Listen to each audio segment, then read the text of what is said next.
Hi everyone, thank you for joining us tonight for Doomsday Story Hour presented by the Collaborative Center for Storm Space and Seismic Research. My name is Josephine Heston and I'm the Programs Associate at CUE. Before we begin, I have a few housekeeping notes which you will also find in the chat. Live captions are available. If you click on the CC closed caption button at the bottom of your screen and select show subtitles, you will be able to view them. The event tonight will be recorded. If you're not comfortable with the possibility that your face and or name may appear publicly, please turn off your video now and or rename yourself using an alias. Please keep your microphone muted while the speakers are presenting, as this helps the audio quality for the group. If you have questions or comments, please use the raise hand button or type it in the chat. There will be time for Q&A after the presentations. This is a safe space, so please respect the voices and privacy of all the attendees. Feel free to private message one of the event organizers with Q in the username during the event if you would like to discuss questions, concerns, or problems. Anyone displaying inappropriate behavior in any form will immediately be removed. I'm happy to introduce the Collaborative Center for Storm Space and Seismic Research, a not-for-profit publishing organization dedicated to facilitating collaboration between artists, writers, and researchers with projects centered around ecology, natural history, and environmental activism. The Center's programming during 2020 has revolved around considerations of disaster, calamity, and catastrophe in visual and cultural representations and manifestations of doomsday. And now I'm excited to hand it over to Justin Chance and Hunter Foster, co-founders of CCSSSR, who will be introducing tonight's event.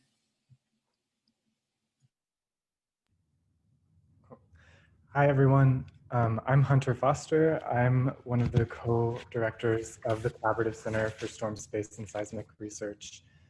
And I will begin by sharing my screen.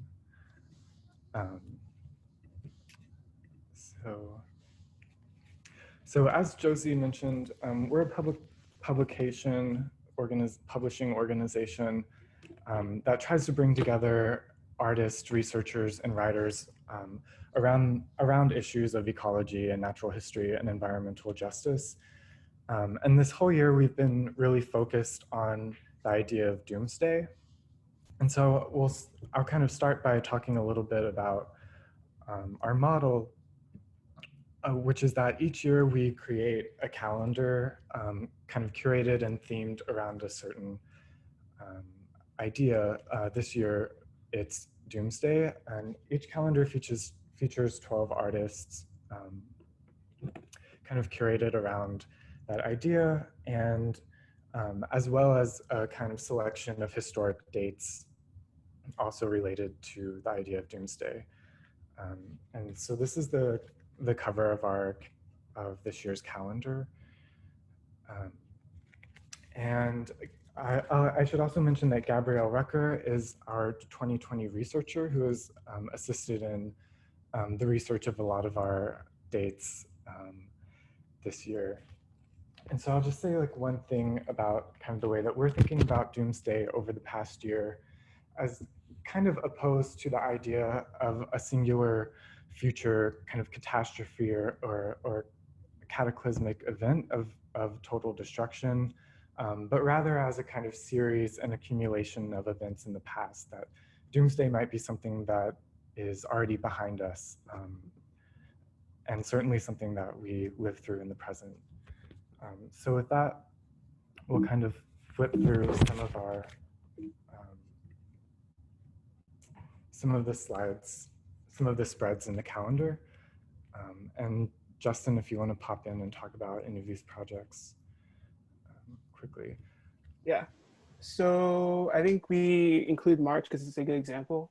When we say we select artist projects for the calendar, one of the biggest kind of qualifications is that there are no paintings, there are no drawings, there are no sculptures, because and the whole thing is like we're not a museum gift shop catalog.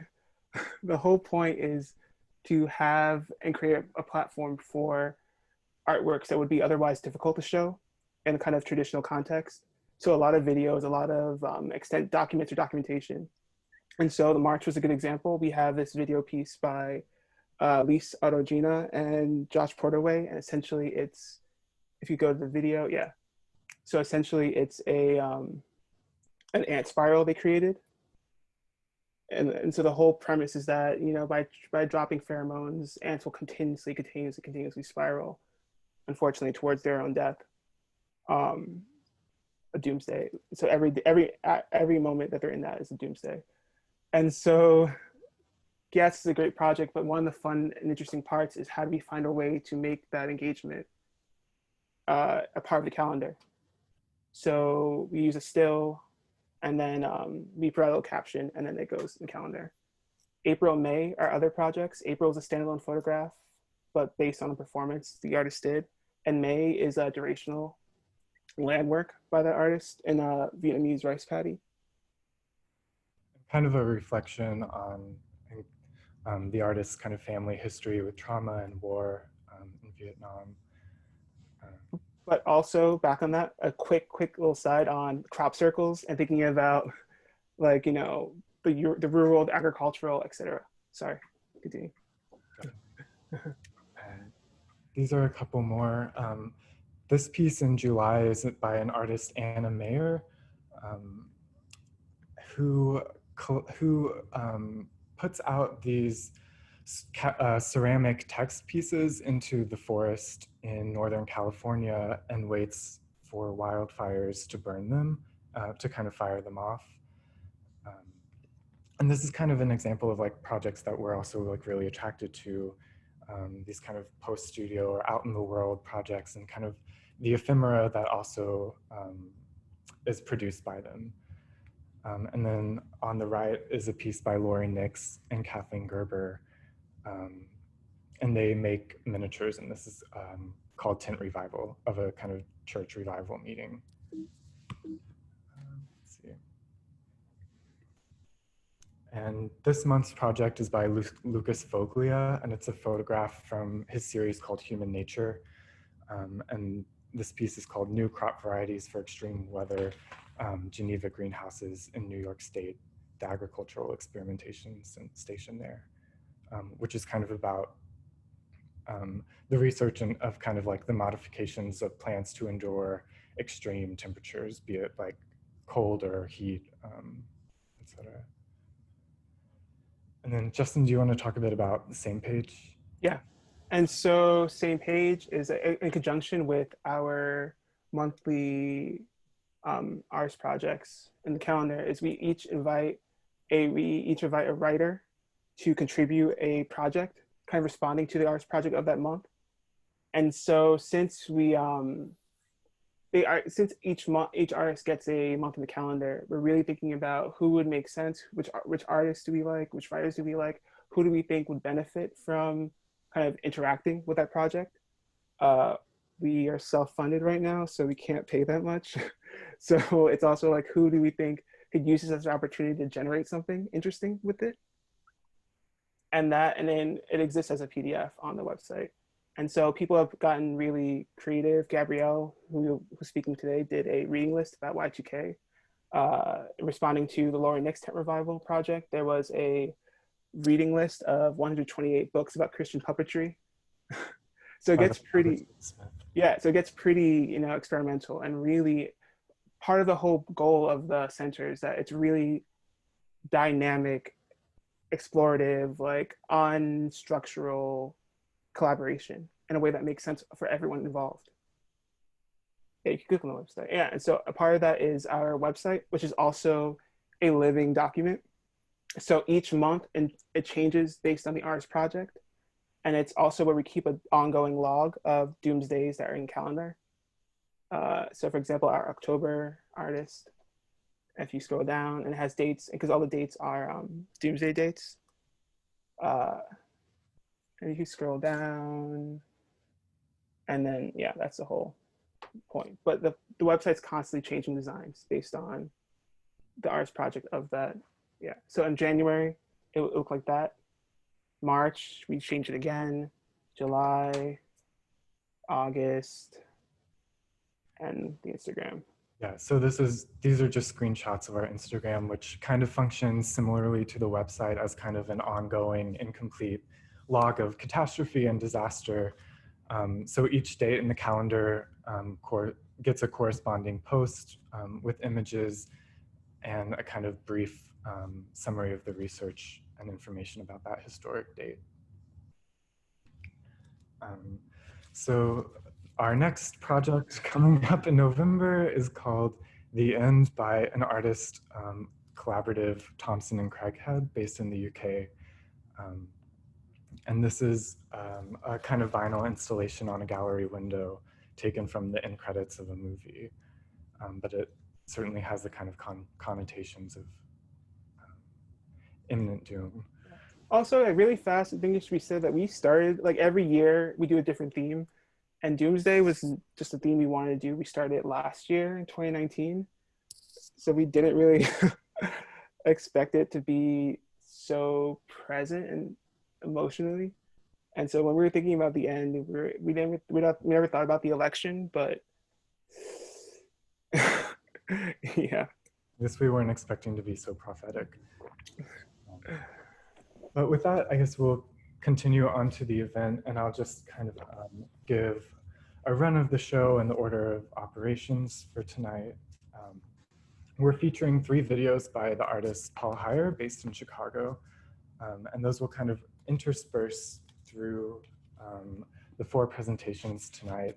And Paul's videos are exploring what it means to live in a world to be a human in the world where the conditions for being are growing increasingly untenable. So we'll start with a video by Paul, and then I will present something looking at antagonism, desire, and fantasy in the end of the world. And Jessica Baer will follow, presenting a field guide to the localized doomsdays of the self. And following that, Justin will present the forgiving tree, the giving tree, and other trees of horror. And then Gabrielle will end the night with leading us down a trail to the after future, or a display of eco-poetics in practice. So, thanks for joining us tonight.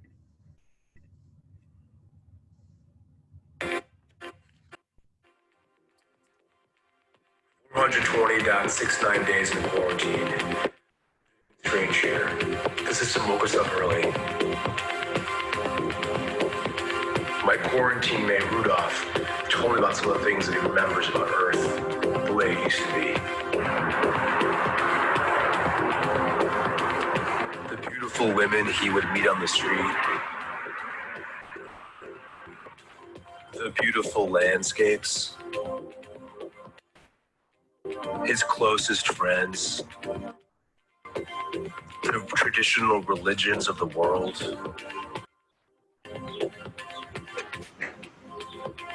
The decadent nightclubs.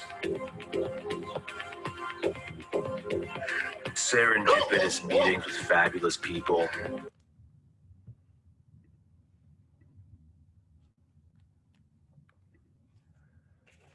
So my research into thinking about the question, what is doomsday, led me to think about the stories of the end of the world that I had been told with degrees of prophetic certainty as a child. And it eventually led me to an unlikely associative relationship between the 2 apocalyptic figures in American history that lived about 100 years apart from each other. And that's the preacher William Miller and the psychoanalyst Wilhelm Reich.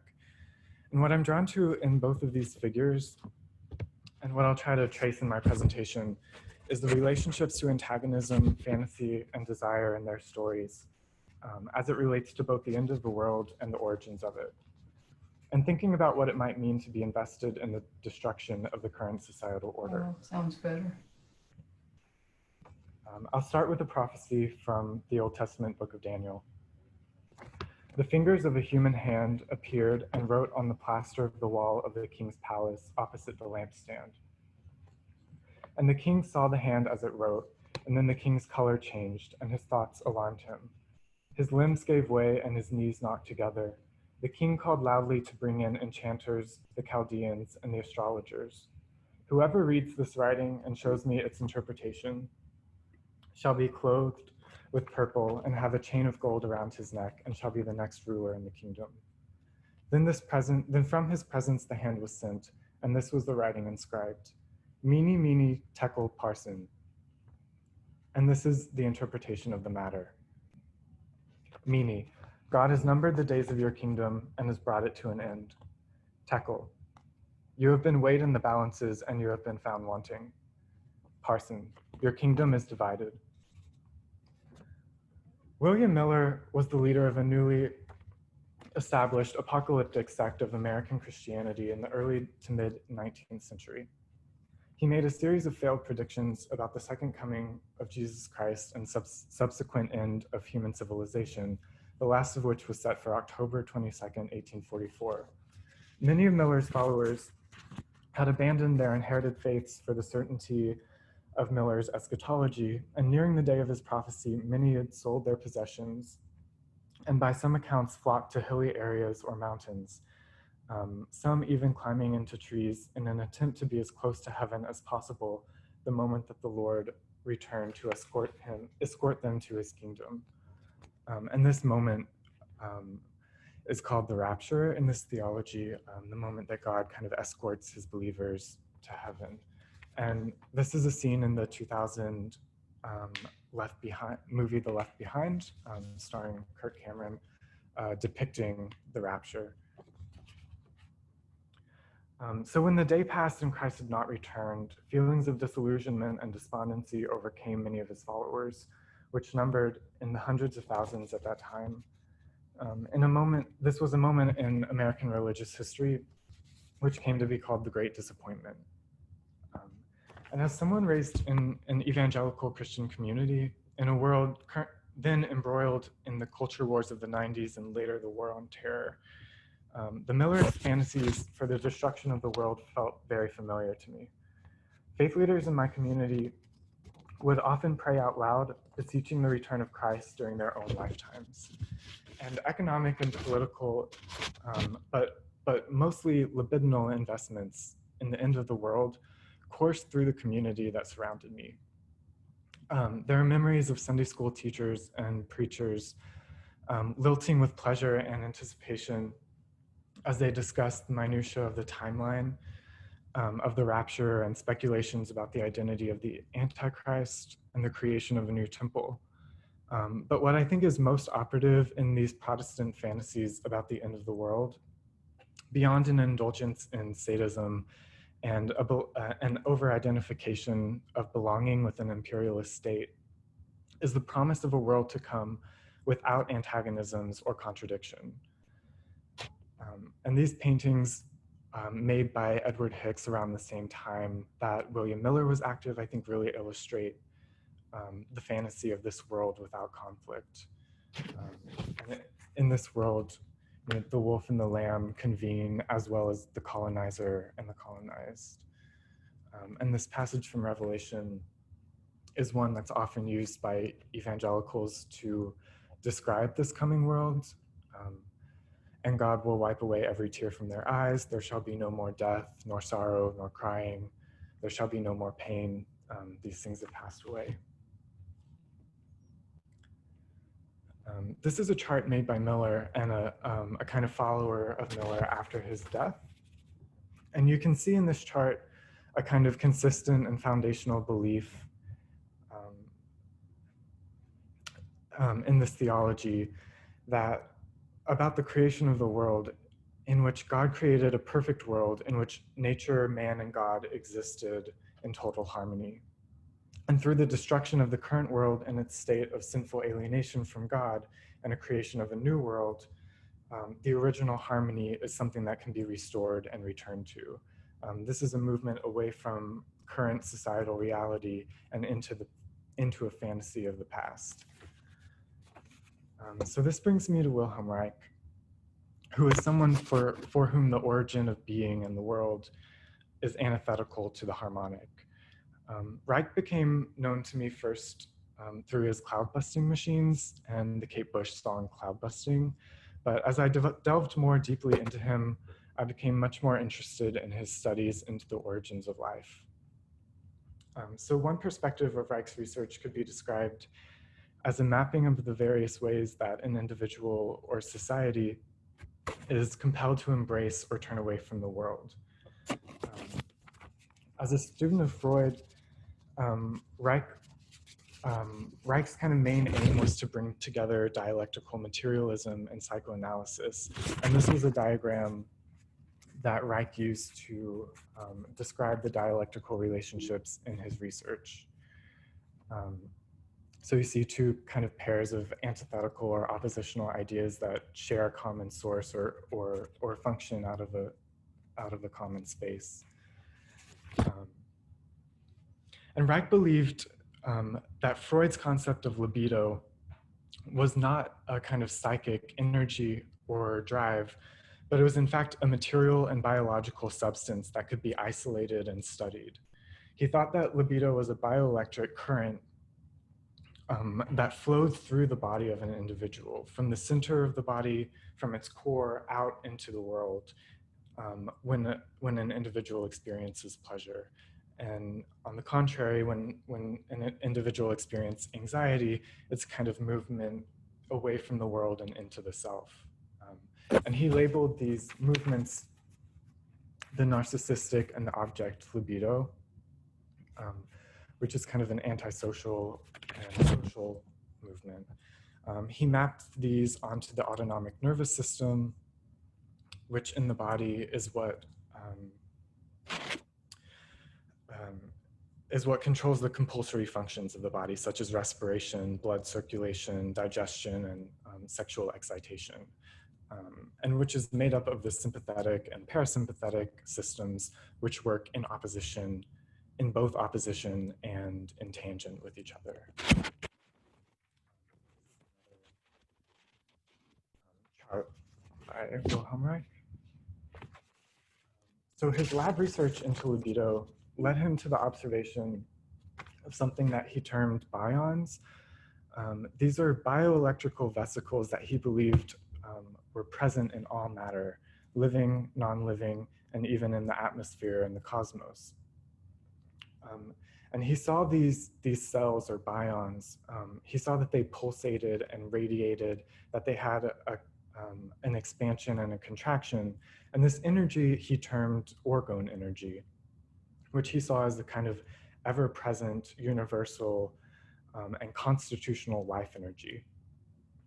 And he thought that orgone energy was also split and oppositional with itself, that there was a kind of productive sexual orgone energy, and there was also a destructive orgone energy, and they existed together. And so this is one of Reich's orgone accumulators, which basically works by creating a kind of condensed microclimate of orgone energy, which someone who might be deficient in this energy can sit in and accumulate. And he did a lot of tests on cancer and found out it could possibly diminish cancer cells. I thought there was a nice poetic relationship between this and the follower of Miller and his Doomsday Safe. And this is William Burroughs pictured with the orgone accumulator that he owned. And this brings me to Reich's cloudbusters, which I mentioned earlier, which function similarly by collecting atmospheric orgone energy. And they have the capability of kind of aiming this energy into spatial regions of the atmosphere. And this is a description, of the atmosphere that might kind of lack this life energy. So this is a description by Reich of a landscape that's deficient in orgone energy. A stillness and bleakness spreads over the landscape. The birds stop singing, the frogs stop croaking. There is no sound of life anywhere. The leaves of the trees lose turgor and erectility. Every bit of sparkle and luster disappears from the lakes and from the air. The trees are as though dying. The impression is that of bleakness. It is not something that came into the landscape, but rather the sparkle of life that goes out of the landscape. So this relationship between Miller and Reich and their worldviews may seem disjunctive, but I think that there could be a productive dialectic occurring when read together. Both Miller and the history of evangelicalism that followed, and Reich, are figures who are totally committed to the destruction of society as it is, and the radical transformation of society. And where Miller sees the transformation as a return to a harmonious society, Reich sees the world as constitutionally antagonistic. For Miller, this transformation can only come from an outside destruction, a kind of total destruction from the hand of God. Many have remarked that it's often easier to imagine the total destruction of the earth through an outside cosmic apocalyptic event than to imagine an end to capitalism, which implies that capitalism is something inherent to humanity and can only be overcome through the destruction of it. Religious historian Tad DeLay writes about the evangelical disavowal of climate change as the belief that you can't destroy what God has already promised to destroy, and you can't save what he's promised to take away. On the other hand, Reich believes that the world already has at its disposal all of the tools that it needs for its own radical transformation. And this can only begin by going deeper into and facing the contradictions that one finds in the world. And then again, I think in Miller, and looking at the current political landscape, it's in evangelicalism, actually, and its current splinterings into the weirdest apocalyptic QAnon Trump-supporting believers that we find kind of virility, enjoyment, and pleasure at work. So I think the two worldviews have something to say to each other. And I'll end this on a quote, with a quote from T.J. Clark. "There will be no future without war, poverty, Malthusian panic, tyranny, cruelty, classes, dead time, and all of the ills the flesh is heir to, because there will be no future, only a present in which we struggle to assemble the material for society. And this is a recipe not for quietism, but for politics, a method for looking the world in the face." Thank you. And Jessica is up next. Thank you so much for that, Hunter. It was so beautiful. And it opened up so many new questions. My name is Jessica K. Bear, and as you can see from my background, I am coming to you from the North Georgia mountains of Mexico City. So sometimes people like to ask me questions about the apocalypse and the story of Doomsday. But I don't want to talk about the story of the apocalypse. I want to talk about the more localized death of the self. So in order to do that, to begin with, I want to show you some of my vacation footage. So I'm going to share that with you.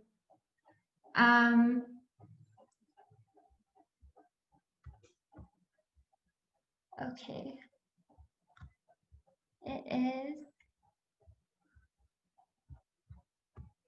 here. Oops.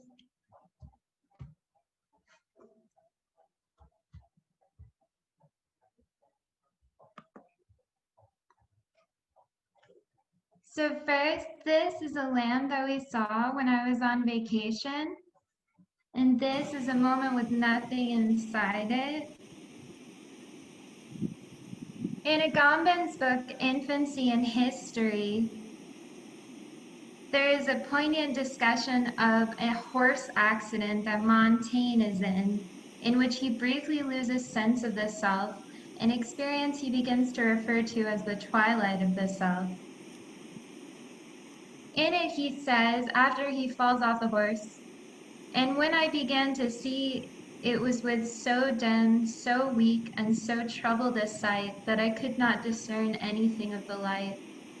Touching the functions of the soul, they started up and came in the same progress as those of the body. I perceived myself all bloody, for my doublet was all sullied with the blood I had cast. Methought myself had no other hold of me but of my lips' ends. I closed mine eyes to help as me seemed to send it forth, and took a kind of pleasure to linger, and languishingly to let myself go for myself.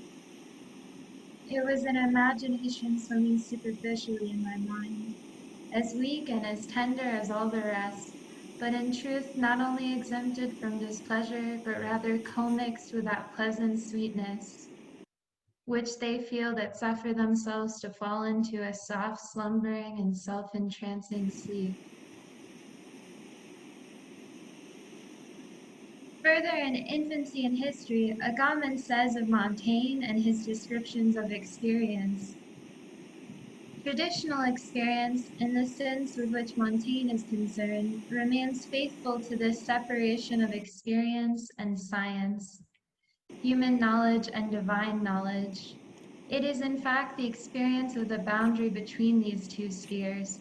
This boundary is death. Hence Montaigne can formulate the ultimate goal of experience as a nearing to death.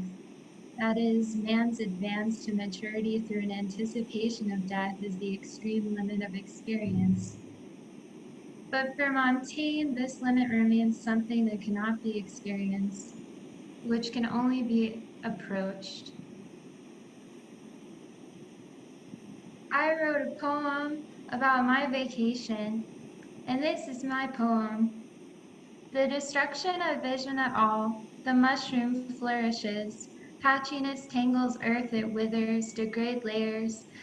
Did you dip your fingers in, squiggle fingers, knotted underground garbageology? We study rendered shapes to morph. The 7 stars of your right hand, did you seek an open ending? Cram your fingers into the space of nothing. Now that I've talked to you about the time I spent on vacation, which I think is a kind of permanent liminal time, as in the paradoxical space of eternal time and already ended time, I would like to show you a slideshow to inform you about the doomsday of the South.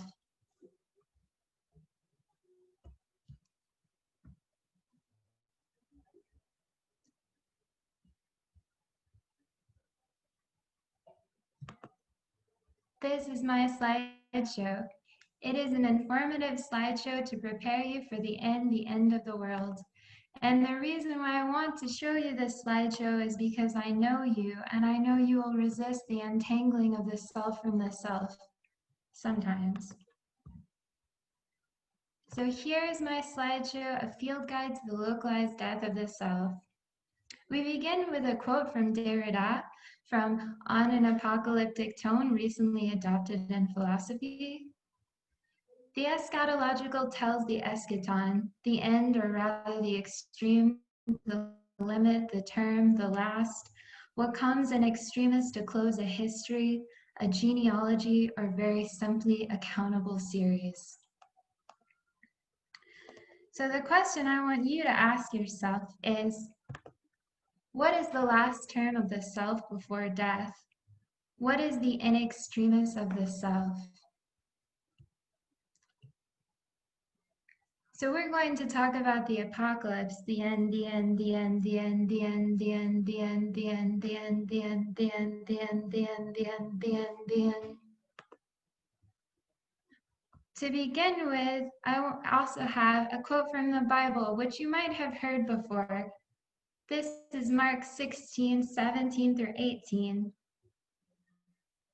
This quote informed the entire tilt of my grandmother's world.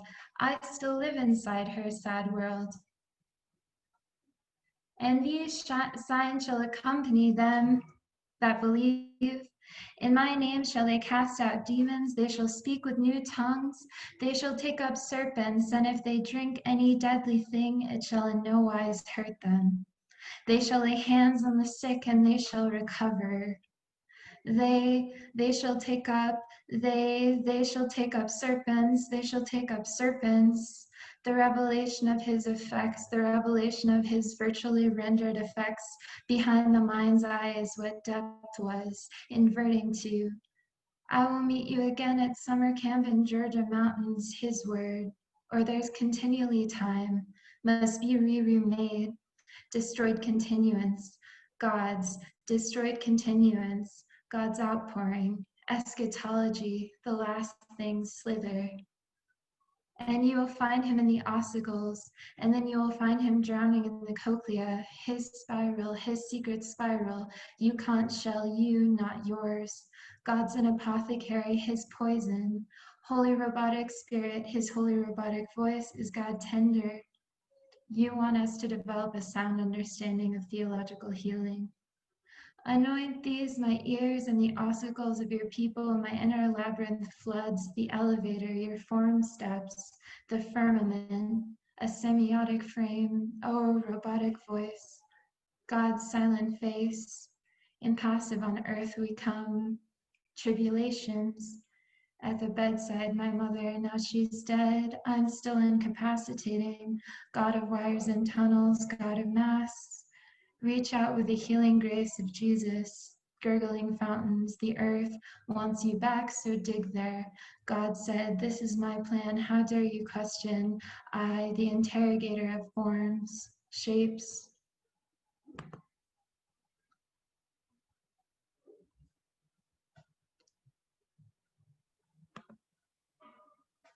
What to do when God comes to take you back? Here's the first step.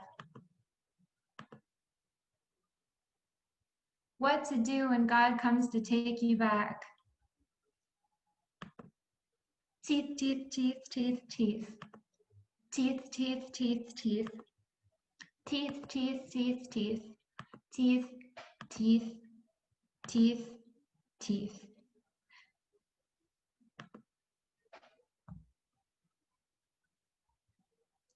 This is a slide on refutation.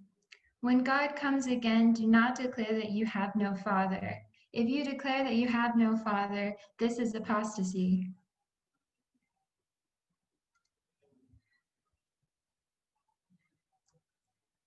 Automated world, ghost nest, Christophany, dociloquy, reinterpreting the field, guided remembrance, you're there in your participation, mystique, dead waves, transfiguring tremors, unknown when leaving, the first extinction, we make minerals every day, you spluttered, to resurface, disorganized bone, stars, we coalescent, fields,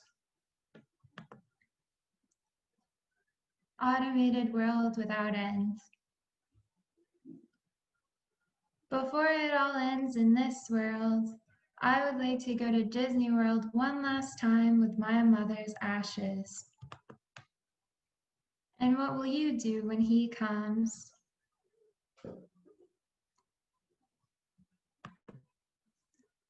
That is the entire story of my presentation. Thank you so much. Now I think we're going to watch a video.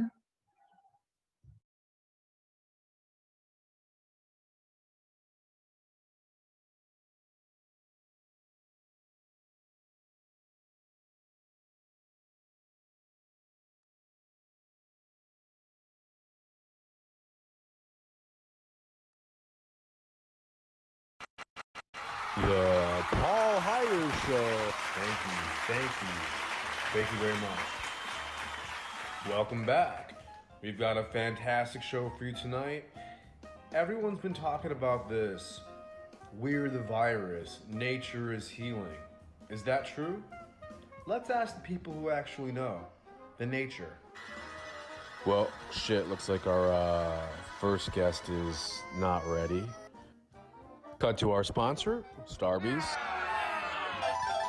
Sir, do you feel like nature is healing? Well, there's your answer. Ladies, can you ask a couple questions for the show? Ladies, can we just get a quick quote from you about Sir, can we just ask you one quick question? Oh, okay. So do you think that... Well, that's a no, folks. Nature is not healing. That's it. So, sorry about that. The title of my lecture is called TBD because we'll determine it later throughout the presentation. So when I was thinking about Story Hour or even beginning about Doomsday, I was thinking about the Giving Tree in terms of kind of like familiar, popular narratives. And I'm sure, is everyone familiar with The Giving Tree? If not, it's by Shel Silverstein. It's recently 56 years old now. It was published in October 7th, 1964. Here's Tracy Morgan reading The Giving Tree. And for a quick refresher, here's a PDF. Long story short, there's a tree. The boy loves the tree. He plays with the tree, makes crowns to the tree. One important note is that the tree's a girl, and she loved the little boy. So it goes about him loving the tree, climbing up the trunk, her trying to please him, eating her apples, blah, blah, blah, in the shade. Then he gets older, doesn't want to hang out with the tree anymore. The tree misses him, you know, gets in all up in her apples, sells the tree, sells the apples for money, builds a house for the tree, makes her happy because at least it's attention. Then he cuts down the tree to make a boat. So he does that and sails away. And the tree was happy, but not really, because just a stump. And then after he gets old, he comes back, and then she's like, I have nothing else to offer you. And he's like, no, I could still use you. Here's the stump. And so that's The Giving Tree. And in thinking about that, I was also thinking about its existence as a cultural good in terms of its longevity and its trajectory.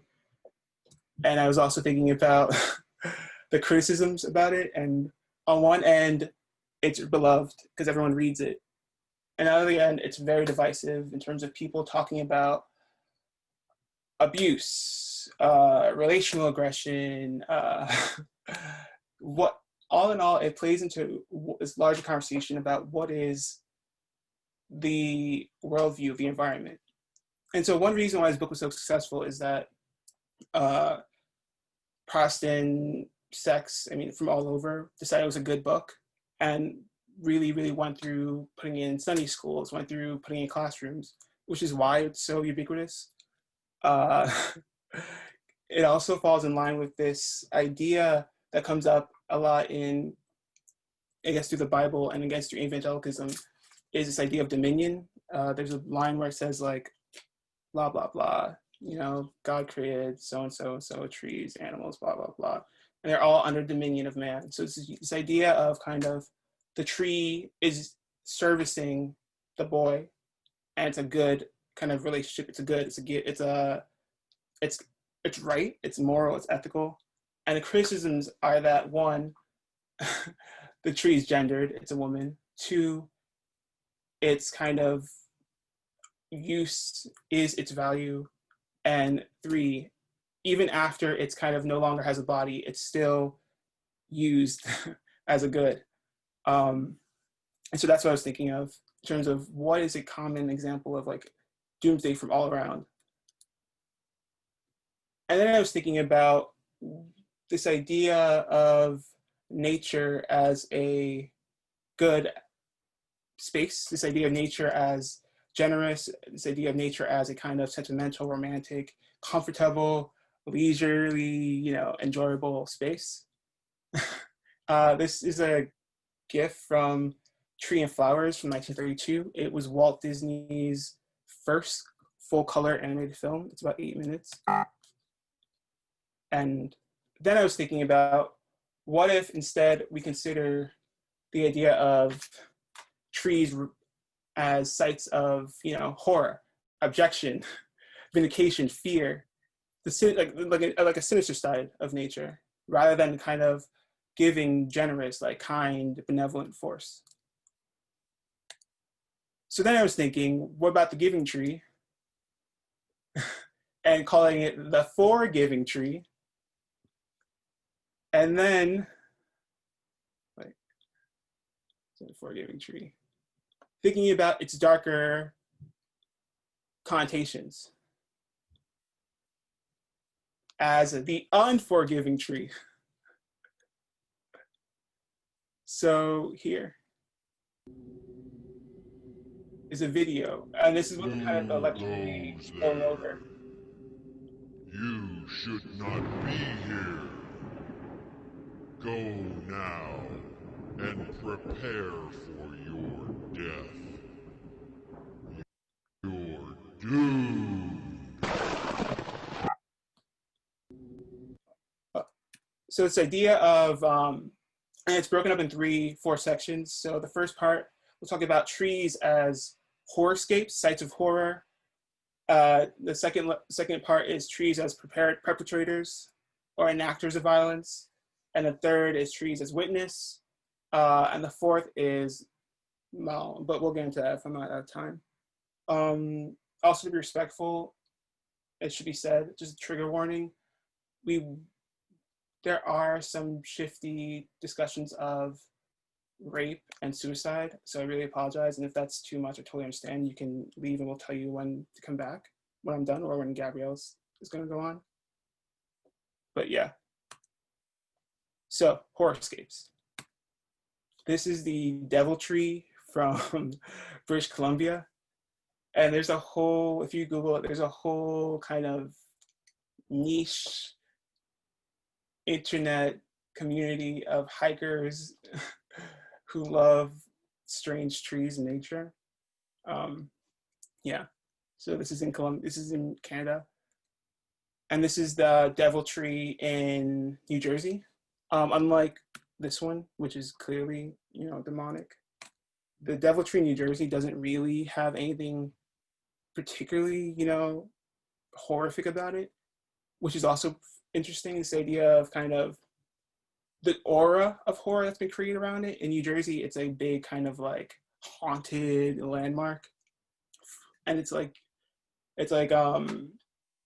local legend suggests that the tree is cursed, and those who damage it or disrespect the tree, usually by urinating it or making bad comments about it, are soon dealt with, like car accidents or things like that. I mean, it's an urban legend, but it's very popular for some reason. And all of those things, once you tack it on, become this kind of general this feeling that wasn't like before hearing that. There's nothing really demarcating it beyond a normal tree. What's also interesting, which we'll come back to later on, is nature's ability to kind of project desires or fears or something like that, which is not without criticism. Particularly, and once again, remembering that the giving tree is female. Another image of the devil tree. Okay, so also in horrorscapes, I was also thinking about these tropes we throw in terms of horror, like the idea of what scenery and setting and all these things actually become. And so this is from Friday the 13th, and if you're not familiar, it's a 1980-ish slasher film. Long story short, takes place in a camp. There's a guy going around with a hockey mask, maybe a chainsaw, I'm not. But long story short, not gonna spoil it. There's a bajillion movies after it. It's a slasher film, very brutal. It was a really big pioneer for its time. This is a scene from it.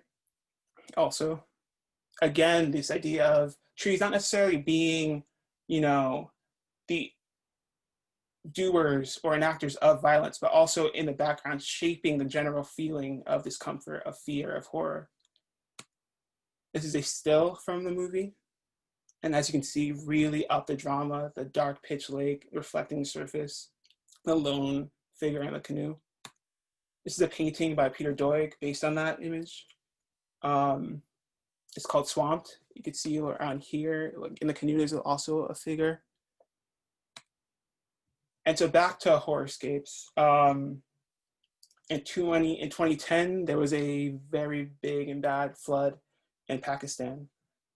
And it completely demolished tons of infrastructure there. And by the river, what happened is the river rose so high that spiders cling to the surrounding trees and created all these cocoons and nests around it. And not only spiders, but also caterpillars and other cocoon making things.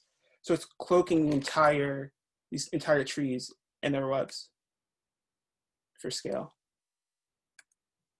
Here again.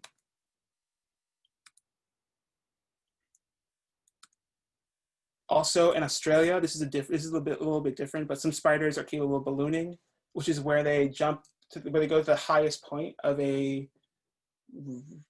height or something like that, and shoot their webs down and go down as far as they can. And it happens so badly that in some places it completely covers the area. So again, these quote unquote horrorscapes, these things that were kind of, again, trees not necessarily doing bad, but as a canvas for horror.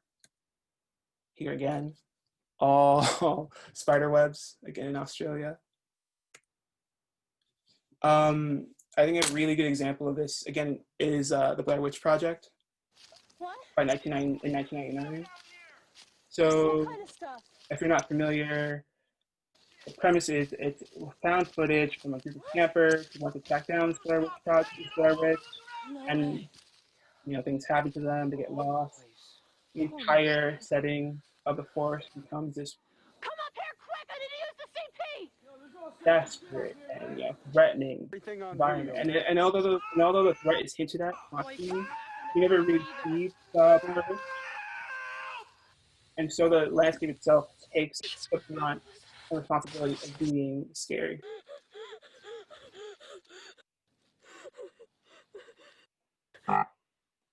What? Right. Again, suicide trigger warning. So along with the Blair Witch Project and these horrorscapes, there is, and I do feel a little kind of self-conscious about presenting it because it was a little trendy and a little colonial back when it got kind of big. And like really bad YouTubers were making visits there and like doing like TikTok stuff, et cetera, et cetera. But when Vice first put this out, I think around 2012, it really kind of like, Vice is sensational, so it's not a surprise, but it really kind of upped the ante about it. And so long story short, I'm not gonna get really into it, but there's a forest off the north coast of the north slope of Mount Fuji in Japan, where people go to commit suicide. And not necessarily this site is what I'm interested in or want to talk about, but I think this idea as a culture, this site as a cultural location, not necessarily a place that exists physically, but as a place that people can attach all sorts of meaning onto. This idea again that the trees aren't the perpetrators or agents of violence. They're just the landscape in which it takes place. And so this whole forest, which would have been completely blank, is now kind of cluttered with all of this aura, all of these other things that we've put onto it, and which like the Giving Tree could have just been a normal tree, but the narrative of it attaches all of these, associations with motherhood and familiarity and generosity. So again, nature's capacity to really suck up human, projections. All right, next slide. The next section is called Trees as Perpetrators. A while ago, there was like a very big, internet obsession with death by coconuts. And long story short, one shark scientist was saying that, in defense of sharks, was saying that you shouldn't be afraid of sharks. More coconuts. More people are dead. More people are killed by coconuts than bitten by sharks. And it goes back and forth. People saying no, they're not. And other people going, yeah, they are. But that's not. That's not here nor there. But the idea of trees being, enactors of violence. And so, yeah. You are trespassing on the cursed grounds of the undead. My roots feed on those that have been swallowed up by this foul earth. Don't worry. I will put the nutrients of your rotting corpse to good use So there's that.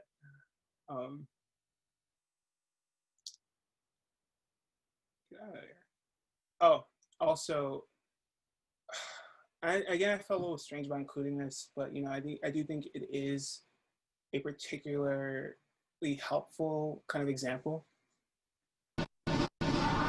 This is from The Evil Dead in 1981. I think what cannot be understated is this idea of this strange thing that happens, or these strange parallels when we talk about trees, Mother Nature, and women and feminism, that really are the feminine, that is really kind of fascinating and scary and cruel when you think about misogyny and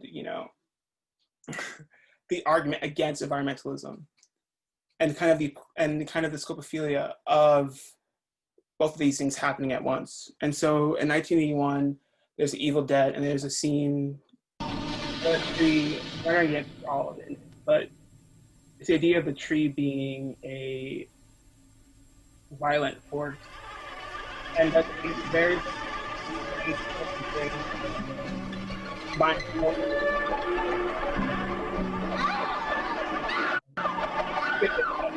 so next. And there's also a scene from Poltergeist in 1982.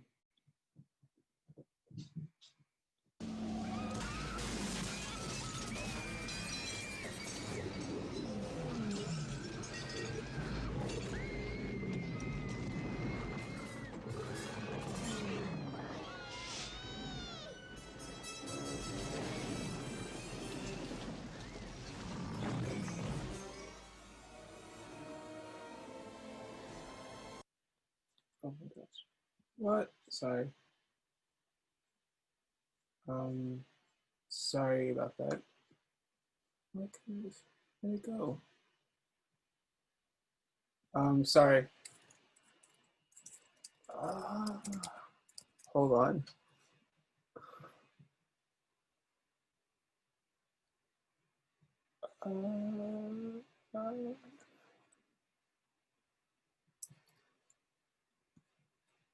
Okay, found it.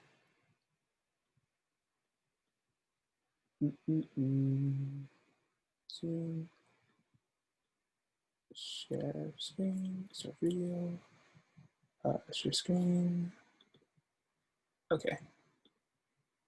Sorry about that. Yeah, here we were.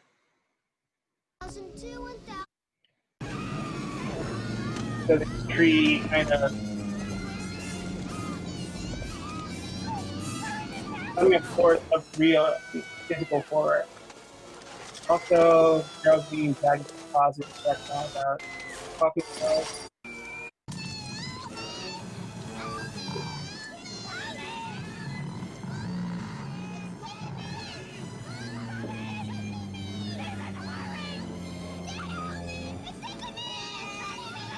And you get the idea. And so the third portion of this lecture is kind of taking tree as horror and tree as an actor of violence. It kind of examining like another side of that as a tree as witness. And so in Greek mythology and also lots of older mythologies, there is a common trope of metamorphosis, particularly in Greek mythology, there is a very, very specific brand. Metamorphosis aligned and paralleling the erotic. And so the two examples I'm talking about today is Daphne and Mira. And so right now for Daphne and Apollo, the whole story is that Apollo is a god of the sun, sports, music, male beauty, all those things. And he really falls in love with this nymph called Daphne, who does not want to be tied down. She's not interested. She does not want anything to do with him, but he's obsessed with her and he keeps pursuing her over and over and over again. And there's a scene where, in Ovid's telling of it, where he chases her down, most likely to rape her. And then she cries for help to her father, who is this minor level god, to help to interfere. Her father can't because he's a minor level god. Apollo's a god. And so instead he turns her into a tree, a laurel tree, for example. And so there are many scenes and depictions of the transformation of Daphne. And so right here, again, for example, Apollo pursuing Daphne, Daphne becoming the tree. And these are examples of one of those two strange parallels, the idea of nature as maternal, nature as feminine, nature as kind of like, object of beauty, desire, and use. And the idea of, the environment as kind of resource to be taken, to be conquered, to be, handled and dealt with. Yeah. Here's another one by Nicholas Poussin. And so we can see here her becoming a tree. And what's interesting is that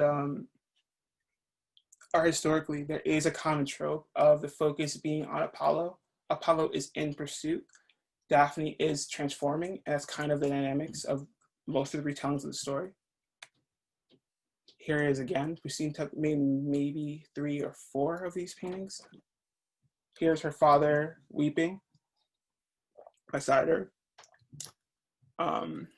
Yeah. Here's one I found on Saatchi Art that I thought was telling, at least because it kind of made Apollo look as monstrous as the story infers. Another story and another example of, in this line of women becoming trees, is the story of Mira.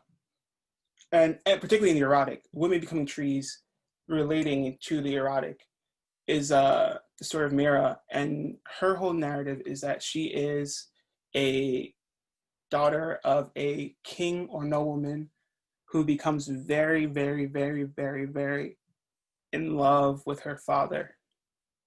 And so, and different retellings of it phrase it differently. Some of them say Aphrodite, the goddess of love, was the one who made her that way. Some of them say like that's just her loving her father. But yeah, which is not okay back then as it isn't today. And so Mira tries to kill herself to deal with her attraction to her father, and her caretaker says, like her nanny says, no, stop it. And she's like, I can't do anything unless you help me love my father. And her caretaker is like, oh my God, okay, fine. And so long story short, there happens to be a festival where married women cannot be with their husbands. Mira sneaks into her father's bed. It's all in complete darkness. The caretaker tells her father that there's this woman who's in love with him. And the caretaker is like, cool, great. And so they are together for 12 nights. And then one night he realizes that the lights come on or something like that. And one night he realizes that it's his daughter and she is exiled, and she runs out of shame and runs out of like fear. And this is where the stories kind of change because on one tongue of the story, the gods are so disgusted by her, they turn her into a tree. Another tongue of the story says that she is so pitiful and desperate that they turn her into a tree to save her. But kind of, long story short, she turns into a tree. She also becomes the mother of Adonis, which is a whole other, narrative and epic. But, and this is where it gets really sad and scary and creepy, is that she is a tree, and then a boar passes by her and notices that she's pregnant with her father's child, with her and her father's child. And then as a tree, they cut her open and then pops out a baby. Unfortunately, turning again the giving tree giving a giving tree a whole new light. And so there's all these images of the tree that gives.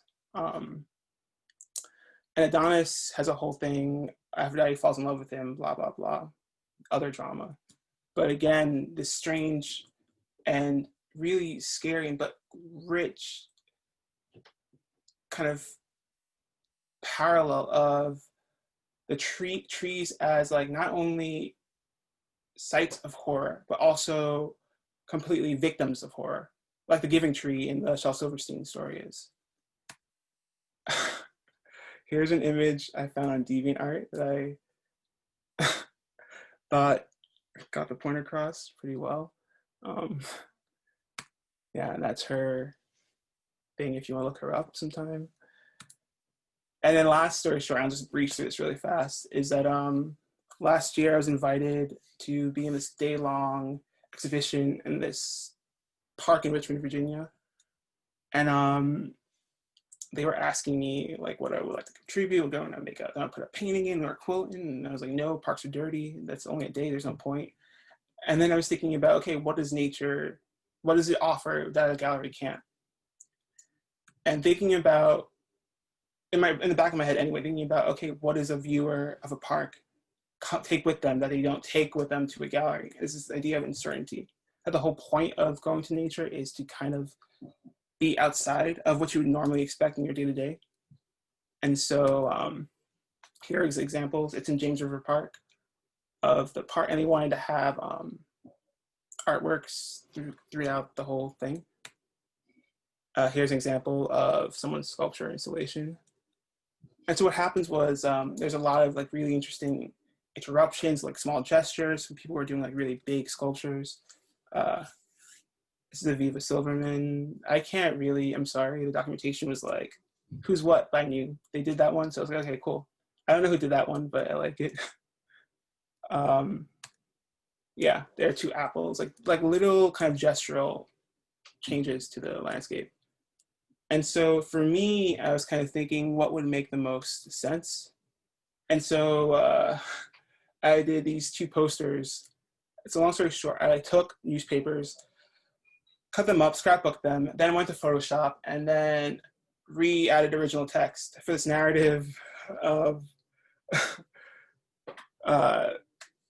this change is happening in Richmond where the boys are becoming animals and the women are becoming trees and plants, which is way before I did the presentation, but then I thought, whoa, okay, cool.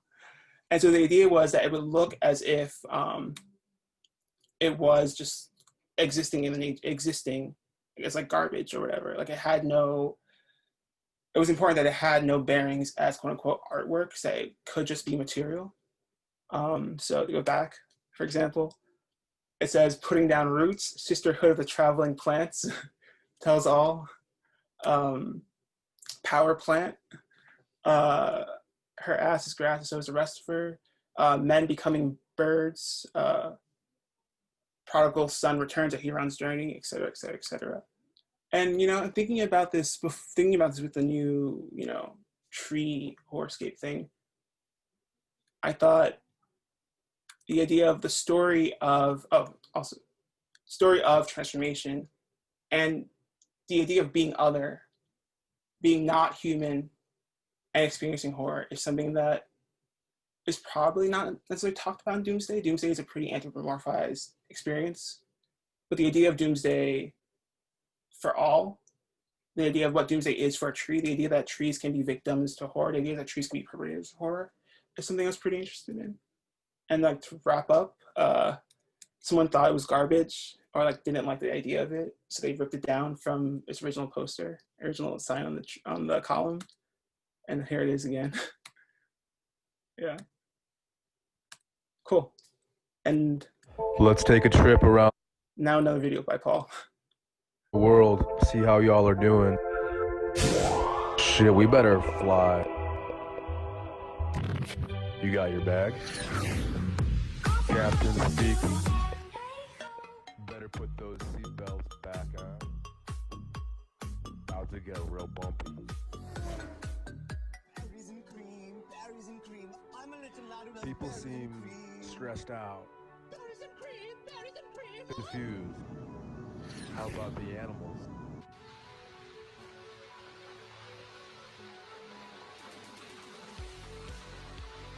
He seems good. Let's keep going. How are people coping? Is this what people do now? On Earth, this is what we do? They're fighting, you guys. Everyone's stressed out.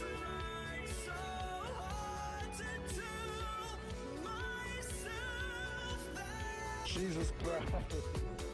Jesus Christ. That's Earth, I guess. Welcome. Damn. Okay, and now Gabrielle will go. How does one follow that video? That was ridiculous. Thanks everyone. Thanks to Q for hosting this. Thanks to Hunter and Justin at CCSSSR.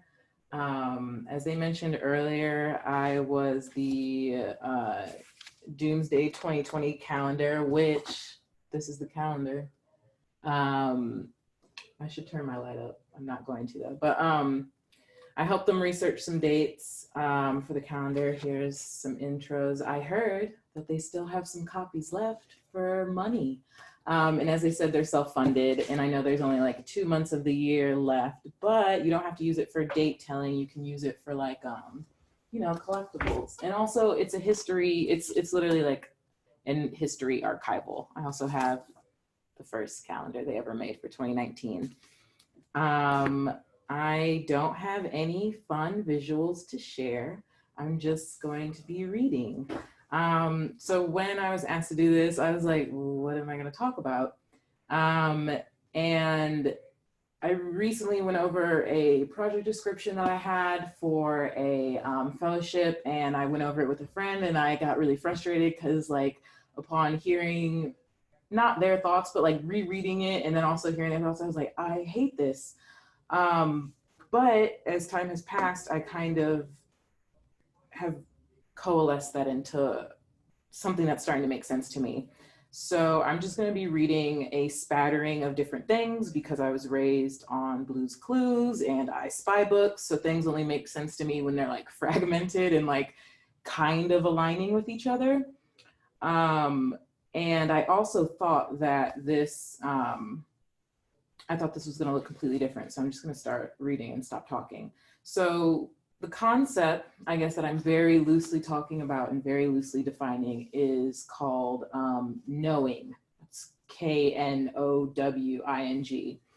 And right now, knowing is a makeshift eco-divination process, currently self-defined as a psychic primordiality whose function is to be wielded and or conjured for the safekeeping and retribution of the earth and its people. Similar to Heidi Gustafsson's work as a pigment forager. If you don't know who she is or what pigment foraging is, I would suggest you Google it. But like her work as a pigment forager, knowing is a form of mystic geology. It's an intuitive practice in which, through deep observation, meditation, research, whether that research be professional or layman, the prelingual marrow of the earth is absorbed. That sounds kind of crazy. So what is eco-divination? What is and how does one get to the prelingual marrow of the earth? And I'm not really sure how to articulate those answers or those, you know, think about those questions. I don't think that that's the main point of this. What I do know and what I do believe actually is that eco-poetics is at the center of those questions. And eco-poetics, I think for most people kind of takes this form as like nature poems, you know, it takes this form as like, oh, here's someone like, you know, two roads diverge, Robert Frost. You're talking about the road, you're talking about the trees, you're talking about the snow, you're talking about leaves. That's what I think a lot of people think about eco-poetics. And I have been researching it more and diving a little bit deeper into it. And so I have some different ideas. I'm a poet. I don't know if anyone knows that. Some people do here. I'm a poet. I'm also a writer of other things. But obviously, since I'm a poet and because poetry is deeply related to symbolism, and symbolism is at the end of the day, divination to some extent, I end up having a very keen eye for small embodied objects. And the earth happens to be filled with tons and tons and tons, millions of small embodied objects, such as fossils, ruins, crystals, stones, grasses, insects, animals, shells, bones, bread, seeds, etc. And divination usually, to whomever's doing it and however, like whichever way it comes to the person, also follows some sort of pattern or pattern, you know, intuition. In nature, there's also so many patterns: weather, water, migration of people, of animals, of insects, as well as crops. And so with those two things, I was thinking about how, if there's all this around us, these already kind of small things that can be used and are used in divination, I think that right now, different forms of divination are being capitalized. You know, people think, you know, like, oh yeah, tarot. That's fine, but I'm taking this a step further. What is the earth trying to tell us? What is the earth showing us? What is, you know, what do you see that I don't see?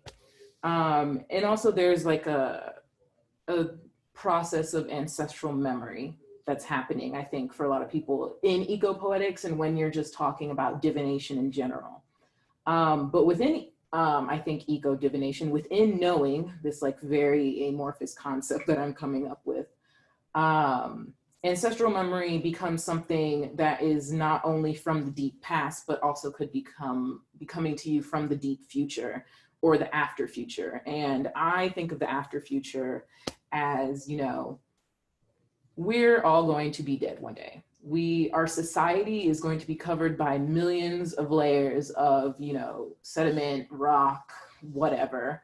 And there may or may not be people, entities, whomever, that find us as fossils, that end up finding like a Nokia as a fossil. And they're like, what is it?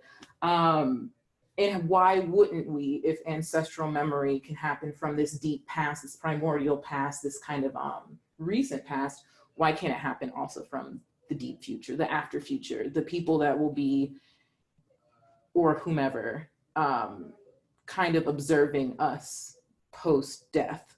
And time is also a really big component to me in knowing. Mostly because, you know, if you're looking at small embodied objects of the earth, if you're thinking about the end of the world, if you're thinking about all these things, time is very important. And that doesn't mean it has to be linear time, like today's October 30th at whatever time o'clock. I'm thinking more about like the earth is 4.5 billion years old. I don't know how long it would be until someone finds that, you know, Nokia in a fossil, you know, that could be another 4.5 billion years. So knowing is kind of doing it's doing some stretching. It's stretching a lot of things out so that they're not just what they seem.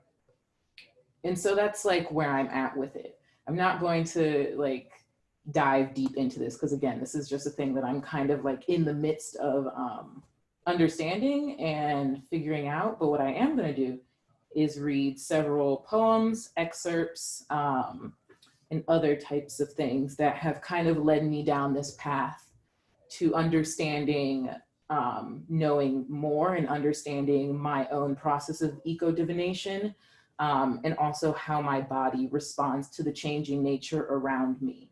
So I'm gonna start with a poem written by my friend, Sean D. Henry Smith. This is Sean.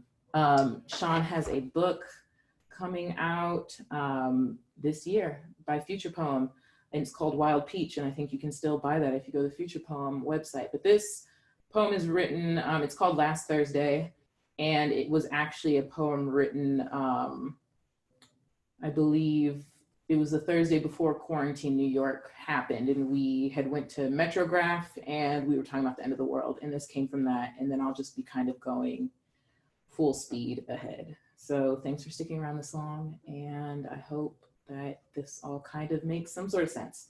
Okay, Last Thursday by Sean D. Henry Smith. Over drinks at the bar above the theater at the end of all that was familiar yesterday, she questions the fallings of little kings, nudging the black leather piece into its lanky isosceles slot, safe with its own for now. Communal forms don't negate the need for, nor the sacredness of secrecy. A long game for real. You get out what you put in and the rest is chance, so legend has it. What is left? What has not been done?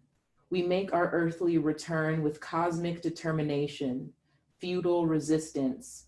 We operate under honest direction and earnest scarcity. Live the short life with your hearth on your sleeve, ear to the ground.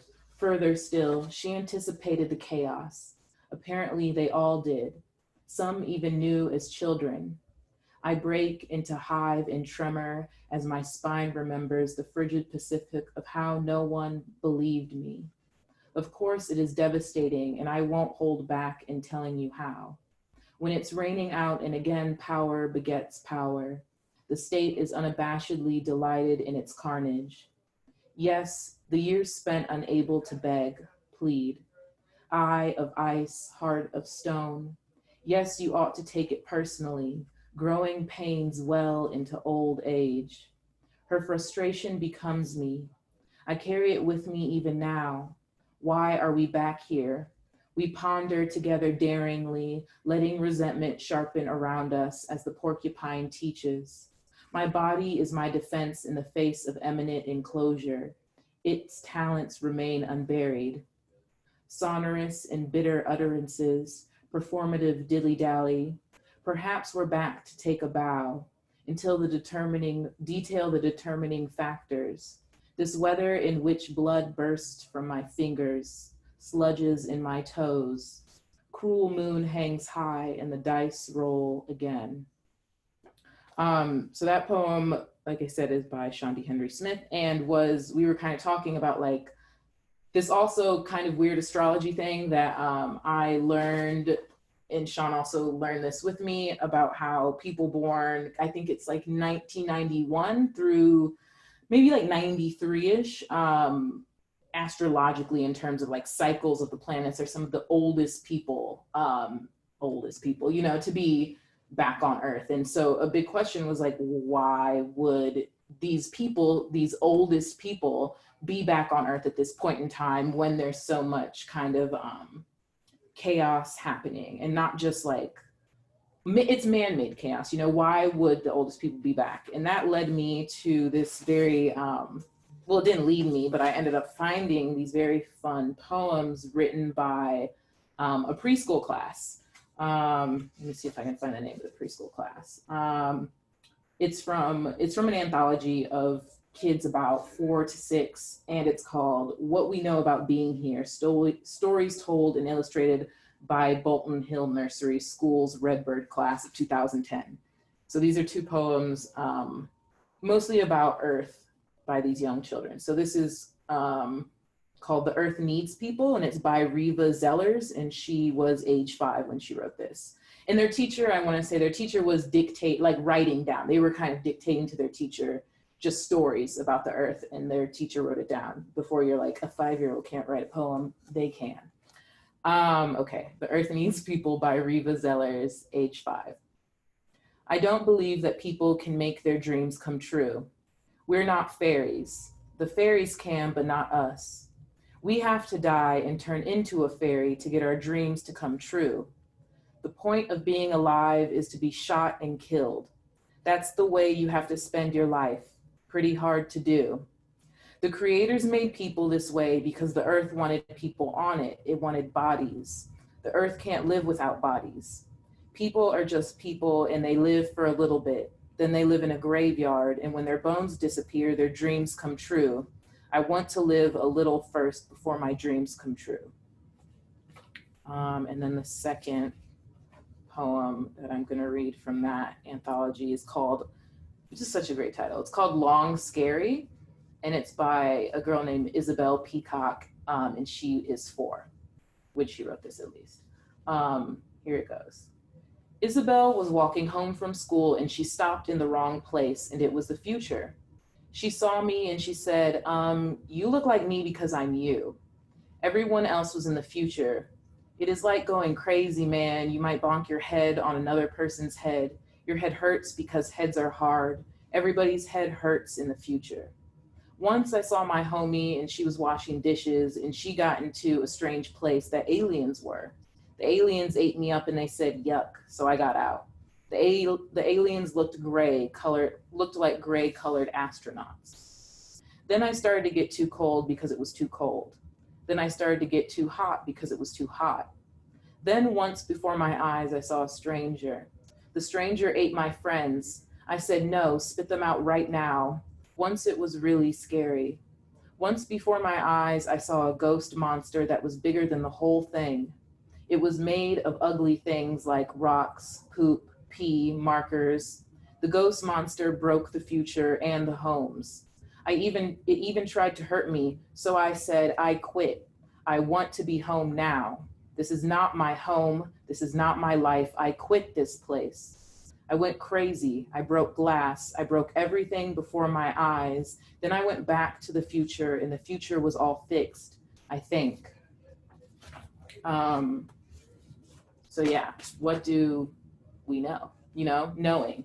And this anthology is actually kind of like, it's some of the best poetry I've read in a really long time, and it's written by preschoolers. And that, I'm not saying like I'm surprised by that. I'm not actually surprised by that at all. I think for me, as I'm forming this concept of like knowing and this concept of eco-divination, this concept of like understanding what the earth is trying to tell you through various ways, children seem to have a really easily accessible through line to that. And so I like to be with children in nature. I like to listen to children when they are in nature, or at least talk to them about it. So if you have children in your life, you should go outside with them. I'm gonna now skip to some sort of different kind of poems. I thought that I was gonna do this like talk on, on ginkgo trees, because like ginkgo trees there's only one species left. They're older than the dinosaurs. There's a few that survived the Hiroshima and Nagasaki atomic bombings, and now are regarded as very blessed and spiritual places in Japan. I thought I was gonna do a project on that.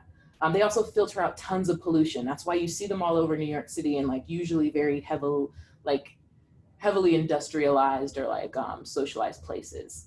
But I didn't do my project on that. I just have some poems and things. So this is Ginkgo biloba, and this is a Goethe, the German writer and philosopher, and this poem was written in September 1815. Ginkgo biloba. This leaf from a tree in the east has been given to my garden. It reveals a certain secret which pleases me and thoughtful people. Does it represent one living creature which has divided itself? Or are these two which have decided that they should be one? To reply to such a question, I found the right answer. Do you notice in my songs and verses that I am both one and two? And this is an excerpt from Night of the Ginkgo by Oliver Sacks.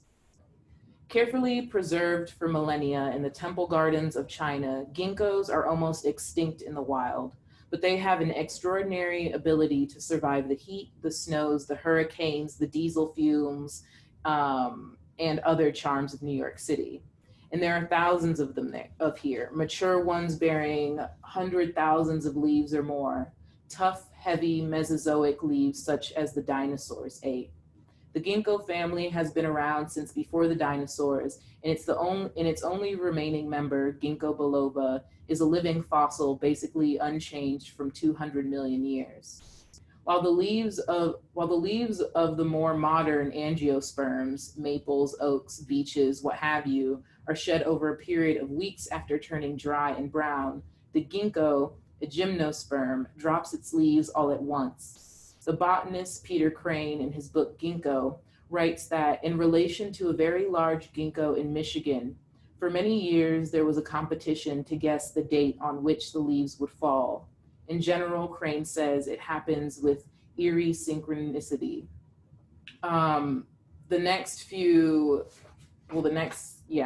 things are kind of from longer excerpts from essays or, editor's notes. And this one is an excerpt from Eco-Poetics, which was, Eco-Poetics was like an anthology, like a DIY anthology of poetry that was all on Eco-Poetics. I found it online, there's PDFs.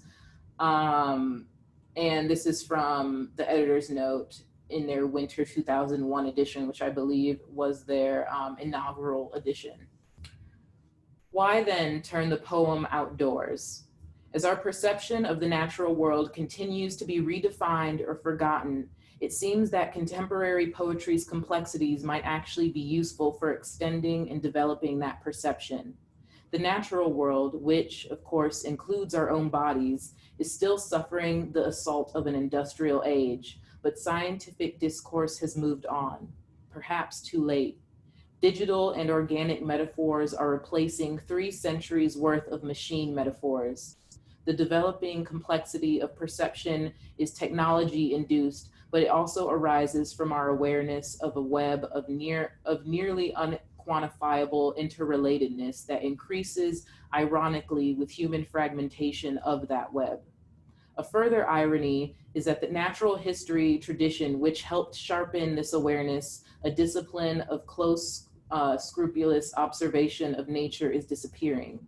Perhaps we will begin to revalue the nature walk and to venerate the humble empirical tasks of natural history in ways that were lost to the technological hubris of the last century.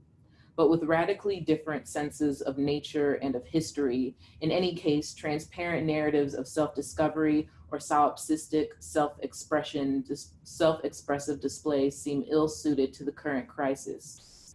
Art alive to the differentiating nature of its own materials may be better equipped. And then this book, hold on. Sorry, I have like this really dumb, I actually don't like them. These like lights that change colors and you have to do it with your phone. And I think that's just so like unnecessary. I don't like it. Anyway, I'm gonna read a poem from this book. It's called Yuquimbang, which is I don't know if I'm pronouncing that right. It's a Aboriginal word. It was an Aboriginal name for a river that I believe the Australians named something else, something colonial and stupid. And this book is by Louise Crisp, and it's called Kill Me Dead, CK, 1 May. As the air cools and descends at night, it enters the windows of Gippsland. The self-imposed apocalypse of colonizers, low dark smoke smothers the foothills of Boolamwal to Mount Baldhead as the burning season begins in the driest autumn on record. Stony ephemeral creeks completely vanish. The pelt of a yellow-bellied glider with its tail attached and a sugar glider tail nearby. A powerful owl is out hunting, scouting its territory for a nest.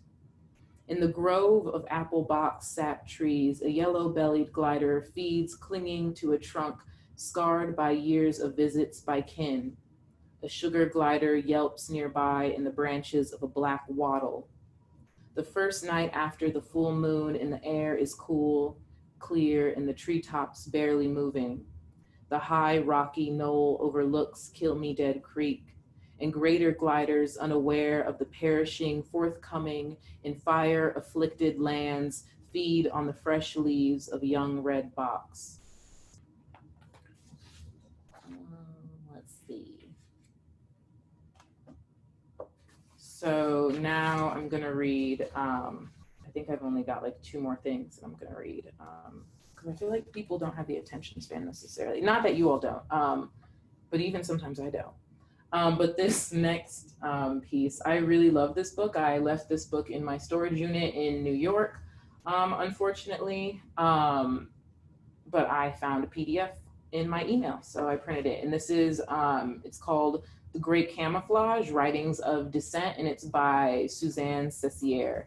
Her husband, you might know of more. I'm not going to name him because you can Google that. And this is an excerpt from the essay, The Great Camouflage, so the essay that reflects the title of the book. Haiti goes on, enveloped in the ashes of the sun, sweet to the eyes of the cicadas. The scales of the mabuyas, with their metallic face of the sea, is no longer of water, but of mercury. Now is the moment to look out the window of the aluminum clipper with the great banking turns. Once again, the sea of clouds is no longer virginal since the Pan-American Airway System planes have been flying through.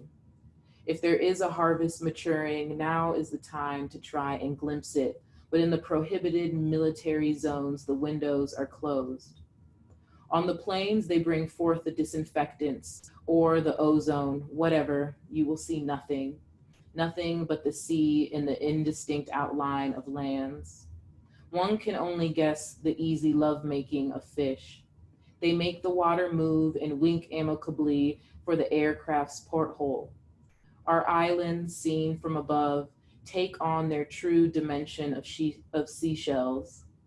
And as for the hummingbird women, tropical flower women, the women of 4 races and dozens of bloodlines, they are no longer here. Neither is the Helocinia, nor the frangipani, nor the flame tree, nor the palm trees in the moonlight, nor the sunsets unlike any in any other world. Yet they are there. Okay, and then let's see. I'm gonna end with, let's see. Yeah, I'm gonna read this last excerpt, and then I have some rhetorical questions for everyone. So this is an excerpt from an essay, Dust to Dust, A Geology of Color, and it's by Heidi Gustafsson, however you say it. And I mentioned her earlier. She's the pigment forager. It says, with ochre pigments, I can leave marks beyond myself. I can draw pictures, make art. I can write, print, mock up, make images. I can remember. I can put on makeup, cosmetics, from cosmos, techne, universe art, and differentiate myself, blend in or attract. Pigments define our flags, structures, buildings, and walls. They evoke feeling or invoke separation, boundaries, stop signs, fake blood. They simulate forests on prison walls. Iron attracts poetry.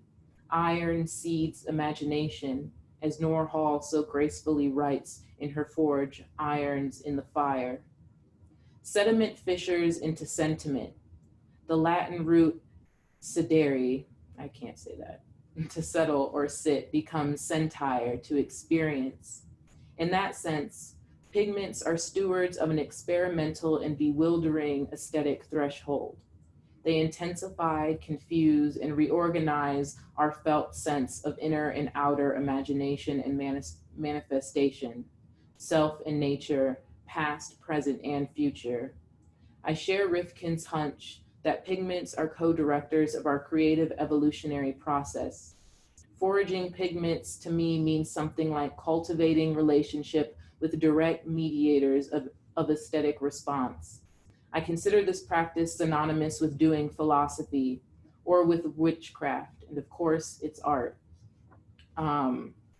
So yeah, all of those, I don't know if this actually happened for you, but all of those pieces have led me kind of to a deeper understanding of this concept that I'm building, which is at the center of a book of poetry I'm writing, but also how I psychically and physically interact with the earth. In that first poem I read by Sean, one of the conversations Sean and I have had is about these tremors that we feel sometimes, like this kind of shaking, not of the ground, but of our body, which I think a lot of people are just like, okay, you two are anxious, like you have anxious energy, which sure, but then you also, when you go reading about, animals, birds specifically come to mind for me, who are lost in their migrational patterns because you think I'm going to say 5G, but I'm not.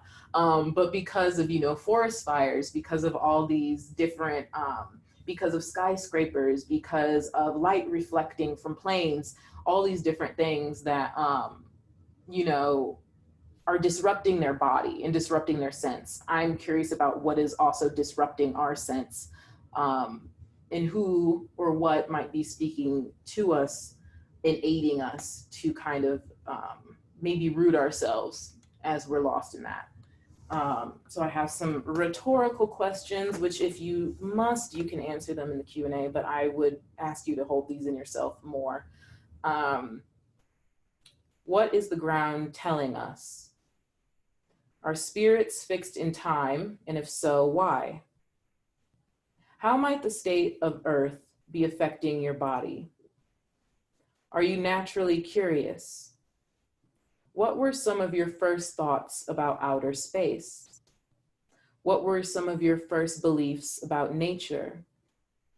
What weather brings in your fear? What do you know that you cannot explain? What do you know of the future? Why have you brought people to the future? Why have you brought yourself to the future? What is speaking to you? Who is speaking through you? When you walk, do you look up or down? What is on the ground? What is in the sky, and at what times does it move? Thanks.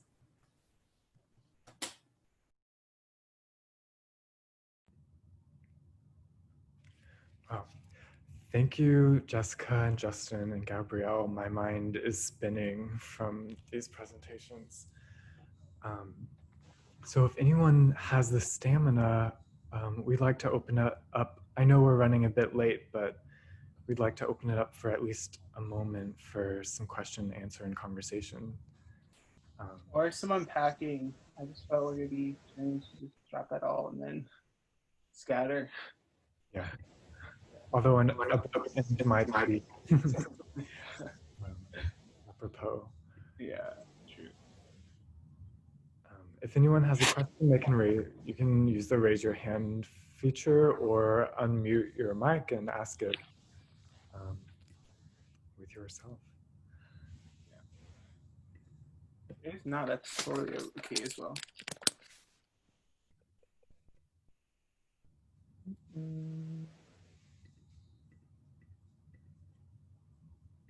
Okay, I think we're good. I can ask a question. Oh, good, okay. I think something that came up for me, and first, I want to live a little before my dreams come true. Woo! I was so jealous of that little girl. I was going to say those poems made me cry. Like, that was the first time I've cried from a book in a long time. Like, I found it online, I like freaked out. Oh. I mean, the oldest people on Earth are the youngest. I mean, yeah, they're I think from a kind of through line in all of these presentations is kind of a sense of inversion. But I think kind of what resonated most with me were these kind of patterns of repetition or reoccurrence or resurrection, a kind of like life and death or a death in life, and a kind of like knowledge that might come from that. So if maybe Justin or Gabrielle, or I think Jessica had to step away for a second, but if either of you want to talk about a kind of formal logic of repetition, well, I mean, reappearance or... Well, I mean, I think what was kind of interesting from my presentation to like seeing other people's presentation is kind of like, I didn't really expect things to get as like, as physical and as like, not sexy because that's inappropriate in terms of Gabrielle's things, but it's also like so physical. The idea of like Doomsday, like, as like a physical kind of bodily experience, and Hunter, yours with kind of like people who are like so thirsty for the end of the world, like who really have this kind of libidinal, like erotic, you know, carnal imagination, fantasy-scape of the end of the world. And like when I was looking at horror movies, I mean, I didn't watch all those movies because I don't have the patience and I get a little anxious. But like when I was looking for like horror films, I was also thinking about like what is this like this joy in seeing this joy or kind of like carnal need for a doomsday. Because I always thought about doomsday as kind of like a you're exploded, it's fine, it's over. But I think what's interesting is it's kind of like I don't know, the repetition of the physical and the doomsday being enacted on people's bodies was interesting. Yeah. I think for me, am I muted? No. I'm not. Okay. I felt like I was on Misfit Island. I was like, yes, my people. So I can just get like kind of harebrained. But yeah, there was, especially with Jessica's presentation was kind of, in this line of eco-poetics, and it was kind of like an example of some of what I was investigating or talking about. Where, how do you feel things? How are you observing? What do you see? That video from the vacation with like, I think it was a crane that was like going in, and then the shot to the moon, like, and she called that empty space, but then there's still so much small symbolism that could be picked out there. I think there was a lot of, how can you divest symbolism from nature? I don't think you can. And then how can you divest symbolism from death in nature? You can't, so all these things for me kind of like merged into like this weird, I don't know, I'm just like rambling. They merged into something kind of like freaky that I didn't think it was going to. We have a question. Hi, y'all. Oh, wait. Oh my God. We have two, it's two of us hanging out. We didn't realize that. We were both going. I'm so sorry about that, everyone. I'm Wilson. Gabrielle, I really liked how you ended with listening to the ground and like listening to the things that surface or the past histories. And I thought that related really wonderfully to how you're talking about poetic natural objects that have been left behind or lost or kind of buried. And I think that relates a lot to this through everyone's that I've seen, is there's this kind of logic to spread and to look and to kind of like spiral outward or inward to something that deserves like proper attention. I thought everything was really beautiful. Thanks y'all so much. Thank you. Oh, thanks. I think what was really great was also like it wasn't planned at all, but Paul's last video with the those videos were so funny. Oh, so good. And I think it was like really great because it was like a way of like, for me personally, to kind of think about doomsday like headspace, like blah blah blah blah blah, but to kind of see it visually and kind of like these like snippets, these like clips like edited together. That gorilla in that pool, love it. And I think it's really fascinating thinking about like what is it like, because you don't know, are they are these videos like, are you in like your like just on the internet just sourcing these videos over and over again, like how are these videos happening? The sound is crazy, the sound is all chaotic and scary, but also just like cartoony. A lot of them come from like when I'm on Twitter, I'll save videos. Yeah. And then when I was like in quarantine, I would just get bored. I'd just start collaging them and then like voicing over the collages on TikTok. Yeah. But I like making them because they're so fast. Like, takes me not too long, so it feels very immediate. So it feels like a real direct expression of my mood. But a lot of them I feel like are actually pretty famous videos. Like the gorilla is actually a pretty famous, like, or like a viral video from a few months ago. But I think that's okay. I think it's kind of interesting to bring the viral kind of into the moody or into the kind of like viral thinking about the universal, the common, into the kind of subjective or the personal. Yeah, it's like a shared property at this point with like viral videos. I also feel like that's a good representation of how people actually, you know, not everyone, but most people like engage with this kind of like climate change, you know, end of the world, you know, war mongering type of like stuff going on right now is like through the lens of social media and also through like joking, you know, like they Totally need to joke to get through it. And so because it was so chaotic, like we all can indulge in that. But I loved it. I smiled the whole time, and that's all I can do. Good. Can you tell us where to find that book of the children's poems and like what it's called again? Because it's called What We Know About Being Here. Let me find it in the, hold on, I can put it, I'm trying to escape full size view. Here we go. I'm gonna put it in the chat to everyone. And then I was gonna ask, and like this is like me kind of doing something that I could do behind scenes, but I was going to ask everyone at Q if when this video goes up, if there's a way that I can add like a link to a arena, because I was just gonna make an arena with all the different you know, things I was reading, and some of the stuff I didn't read out loud so that people can look into it. But that is the link for the PDF of the kids' poems, and there's probably at least like 13 or something. Oh wait, I'd love to read them. Someone has a reflection. Yay, Q said they can do that. Okay, I'm gonna make an arena for everyone. Hello. I was gonna say something. I'm the guy with the reflection. Hello. Hi. Hi, Ryan. I'm Ryan. Hi everybody. Hi Gabrielle. I loved everybody's work. I was really thinking about the calendar.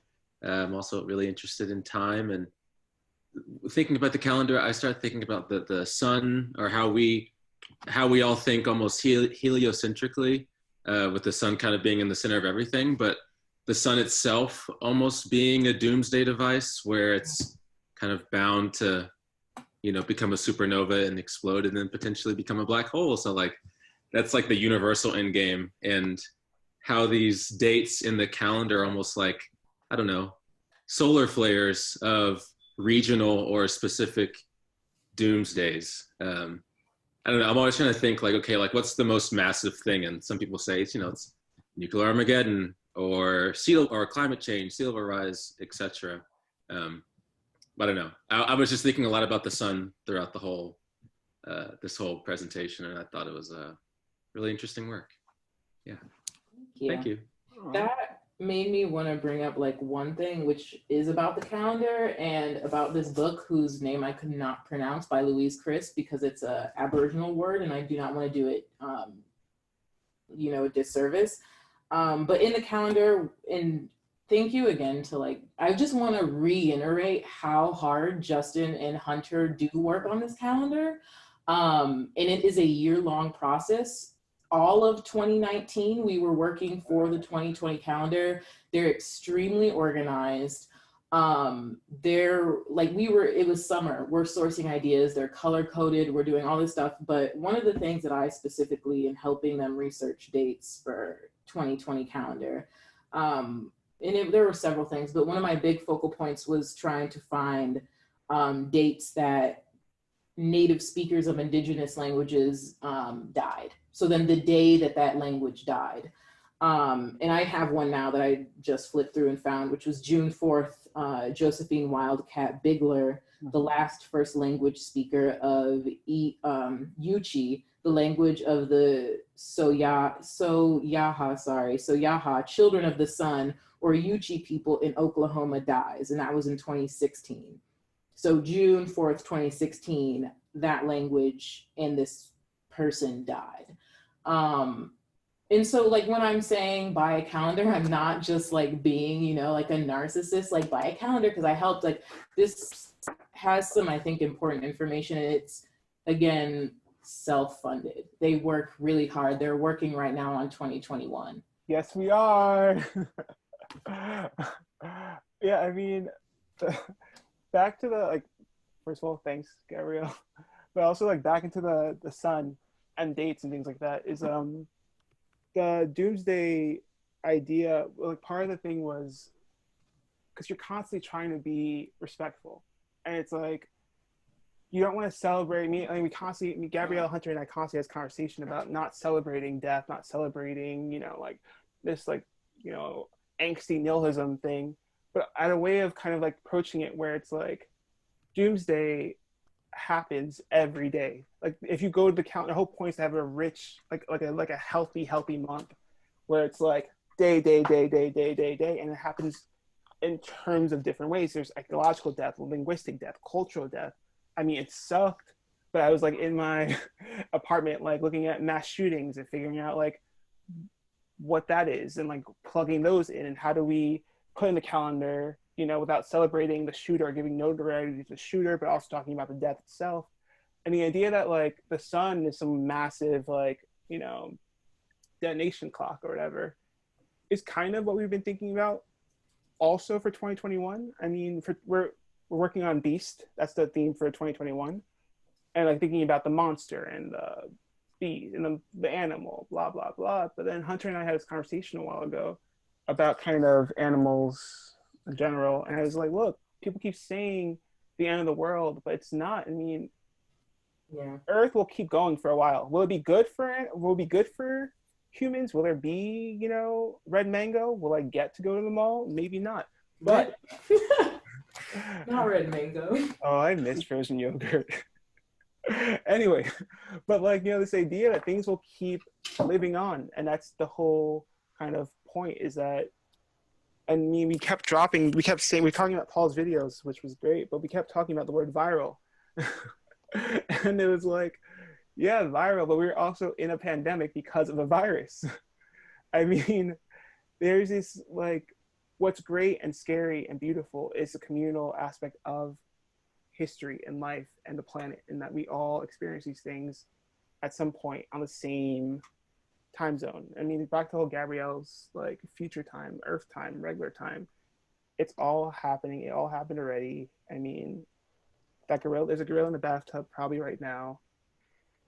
And I lost my train of thought, but Can I jump on? Yeah. I think from a lot of, I kind of started in 2019 thinking about doomsday, reading this philosopher Alenka Zupachnich, who writes a lot about repetition and fantasies of the end of the world, and she kind of writes about this idea of kind of the like solar apocalypse or some kind of like singular future to come cataclysmic event that destroys everything as a kind of idea that propels our like current situation. And she kind of brings up like the idea of the smoker trying to quit smoking as saying like, oh, well, the next cigarette will be my last, the next cigarette will be my last. I'll quit tomorrow, the future is always ahead of us, which is in antithesis to the idea that the future is behind us, that doomsday has already happened and we're living in its, in its recurrences, in its repetitions in our present life. And she brings up the point that like, yeah, the world has already existed without humanity before. The world will certainly exist without humanity in the future, but it already has in the past. And like, look where it's gotten us now. Like we're all here kind of suffering. I think Netta wants to jump in and say something. I just wanted to say hi. Hi, Netta. Hi to everybody. Thank you to everybody, especially my friend Gabrielle. And I really appreciated just all of these offerings of poetry and like maybe like poetic ways of looking at things, and especially as like a lot of my thinking right now is around like poetic technologies of the self, and I think that eco-poetics is like a really interesting way to see how we're recognizing the self as it's connected to the divine or a part of larger evolutionary processes, as you've suggested. And I was really struck by Justin's images of the trees with the spiders and a lot of the other images that you shared, and also Gabrielle's mentionings of the preschool poetry. I feel like that the way that they were, you know, self-fashioning themselves, creating themselves in, you know, their notion or like of the future was really, really beautiful. And I just wanted to, yeah, just drop in and say hi and say thank you for everything that you've offered today. Thank you, Netta. I'm so glad to see you. I'm like staring at the screen, like, yay. But yeah, I'm so really happy to see you too. I know. I wish it were under different circumstances. But yeah, this is I have no. Justin asked something earlier about, or was it Hunter? Sorry, I can't remember, and I promise I don't fuse you two together. But I genuinely have a bad memory. About like, you know, the logics of all this, and I don't really know what that answer is, and I don't really have a logical mind, I mean I do, actually that's a lie, I do, but I don't know if, you know, the way that we've perceived logic and like how logic has been, you know, turned into this masculine thing and this kind of scientific like hard facts thing. So even to hear like Netta talking about like the technological poetics of self, you know, the fusing of, you know, if it's technological, generally it has to have a backbone of logic, meeting like this poetic form is, I'm just really interested in and excited about, and do think that like eco-poetics is in direct conversation with all of that, all types of poetics, because it's like, you know, if you're thinking about eco-poetics, you have to be thinking about technology, just because you have to be thinking about how technology fails ecology, but also how technology and harms, not even just fails, harms ecology, but how technology also, you know, we have a Doppler system, we track weather, we do this. There's tons of different ways, but that's just where I'm at. But also like how inadequate technology is, and even like encapsulating a lot of these very, you know, natural phenomena, spiritual phenomena, and how, you know, we always are going to end up returning back to nature because of technology's inadequacies. And there are certain things that we can find about ourselves through technology, but there's an infinitum like amount of things that we could find in ourselves in nature.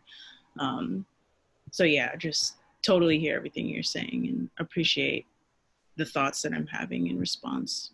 Yay. On a last kind of thing, just because it came up to me and because I think it's fun. Like on a, like you have a calendar is one thing, but on like a, you know, on a admin beautiful way, but also on a like time is like whatever money kind of way. It's like, yeah, it's a doomsday calendar, and yeah, it's for 2020. And yeah, like it has dates for 2020, but you know, like if we did it in 20, it's like great for additioning, because you know, in 2024, you just change the dates around, you just add the new sort of calamity that's accumulated, the missing spots, and you just move on. The idea, the idea that like this calendar doomsday is a constantly shifting goalpost, and I think that is like a really, I just thought of it now, that I just thought it's a really beautiful and kind of like strange, exciting way to think about that. Like for example, like coronavirus is not in this calendar. That's not in it. We didn't think of it. It's not in that. You know, the Black Lives Matter, like really, like these like really crazy things that have been happening, that have always been happening, but they're not in the calendar because we didn't make it yet. Because I think that's a really interesting way of thinking about kind of structures and time, and kind of, it's a constantly shifting and moving, you know, record. Doomsday is always accruing. These things are always, and knowledge is always building and forming, and which is why we constantly try and bring in a different researcher, is to constantly have someone bringing us in, and collaborative, because it's constantly, it's one, it's not fun to do things completely alone. Two, you just don't know everything. And so that's, I mean, part of our mission as a collaborative center, to constantly be bringing in new people, arguing with ourselves, figuring out, and like dealing with their own material. Yeah. unless someone else had a question, but I thought, yeah. Yeah, any more questions? Shall we wrap it? If no one does. Oh, I think I have another question. Oh my God. Hear it, Ryan. Hear I'm it. sorry for Give it, no. putting the wrench in it. Okay, so discussing nature, I've been thinking a lot about planetary geology, or kind of extrapolating past the Earth. And I was thinking about if any of you consider yourself to almost have like a planetary xenophobia, or like a narcissism around Earth being synonymous with nature, and whether or not other planets such as, you know, Mars or the moon or anything like that, like, are we talking about nature and our care for it and how much worth we put into it because it's our home, or is there something more inherent that's outside of ourselves? I don't know how, like, we can exploit the moon and be like, yeah, who cares? But because it's not our home, and if that's just another, again, extrapolation of the worth we almost selfishly put into what is our home.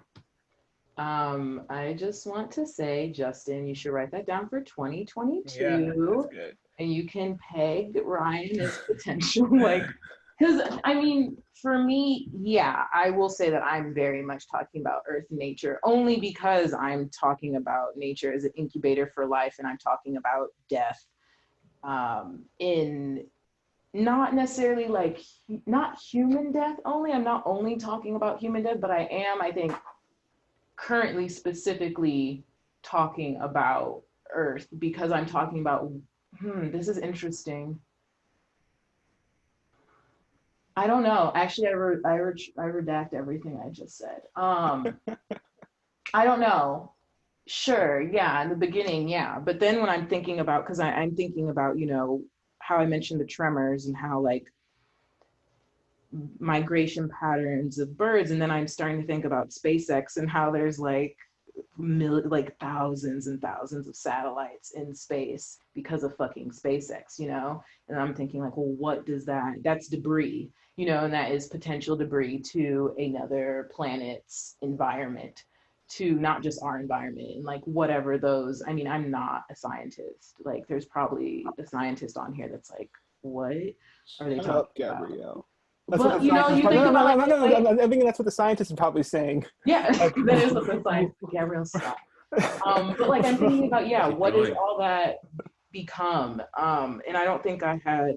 I think I was thinking interplanetary in terms of like, I think the knowing aspect, like the spirit aspect, could be interplanetary, and also like the body feel. You know, the body feel of apocalypse, the body feel of the end of the world. So yeah, I was very much insularly thinking about Earth, but now like I'm like, I need to log off and like disappear and into like Wikipedia or something. But that was a great question, Ryan. Yeah, on that note, thank you, Justin, Hunter, Gabrielle, Jessica, and Paul, so much for sharing your work with us this evening. And thank you to everyone for joining us. We will have this video up in a little bit on our website for anyone who wants to revisit it. And I hope you all have a good night. Thanks for being patient with us. Thank you, guys. Great. Bye.